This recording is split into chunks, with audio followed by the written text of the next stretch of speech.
Sera, la settimana scorsa non me li ha fatti i nomi, me li fa adesso i nomi degli assessori?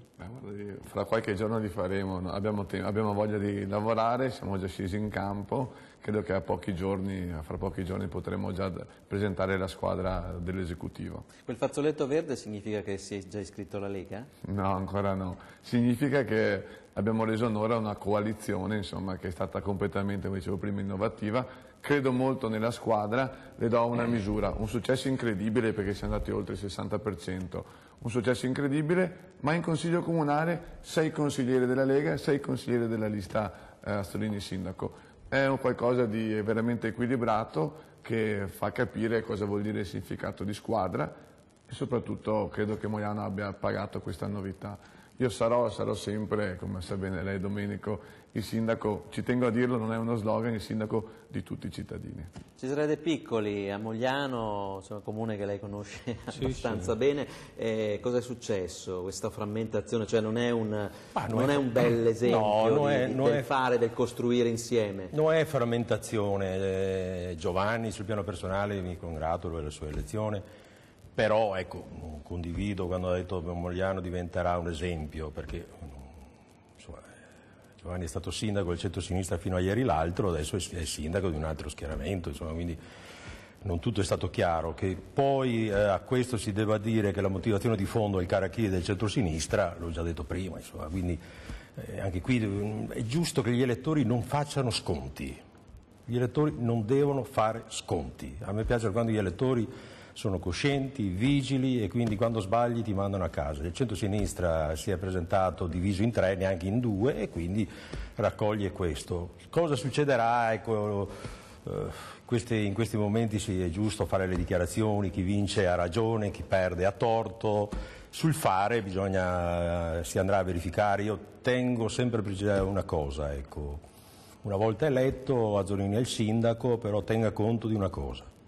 Gli elettori a Mogliano erano 22.000, sono andati a votare, ho visto i risultati stasera, il 52% degli elettori, 52% per il comune, quindi vuol dire che c'è un disagio fortissimo. Azzolini ha preso 7.000 voti, quindi un terzo dei potenziali elettori, quindi per essere il sindaco di tutti ci sono 14.000 che ti devi conquistare. Sì, però è anche vero che l'altra volta il centro-sinistra ha votato solo il 60% della gente. Quindi invece parto dal dato che quando sei legittimamente sindaco, sei legittimamente, non ci devono essere dubbi. voti di meno rispetto sei legittimamente, però tieni conto che sono. Quindi con questo ragionamento, siccome ci sono gli stessi dati di Bologna, il sindaco del centro-sinistra di Bologna dovrebbe conquistare tutti i voti. Certo. Cioè, è un ragionamento un po' forzato.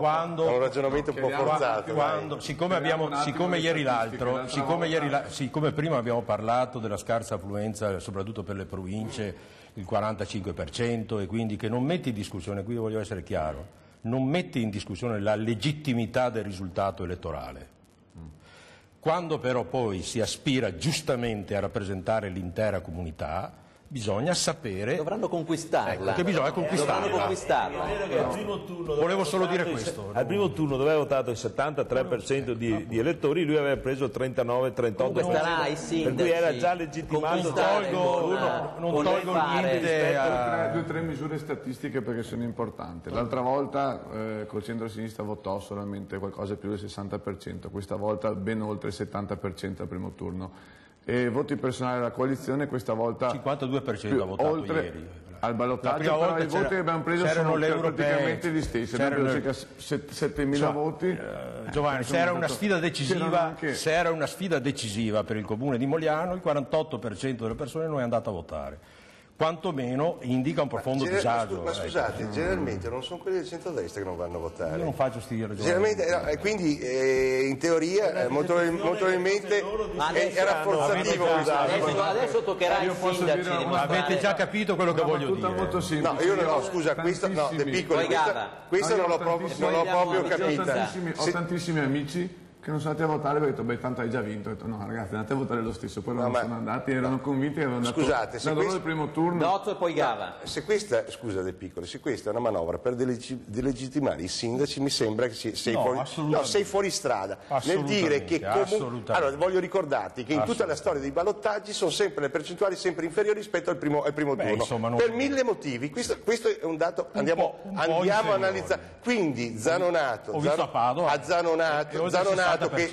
Zanonato dove tu ritieni che sia una grande vittoria politica, sì, ma ci sono sempre il 35% di elettori che non sono andati a votare. E cosa sono il 35%? Non ho voglia di fare, per atteggiamento. Per atteggiamento, non ho voglia di fare nessuna polemica, era chiaro il concetto. De Piccoli, no, scusa, non aggrapparti ai specchi.